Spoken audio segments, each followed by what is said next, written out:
So as we're finding things to do on these long days, I've decided to help you guys make a light table.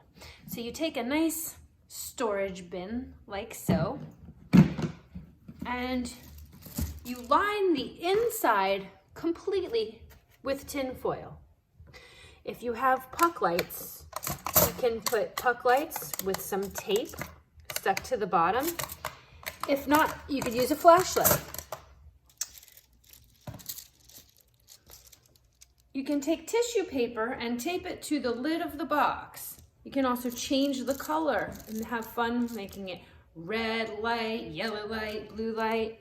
And you put it on here. I don't have the remote with me, so let me just show you. This looks like.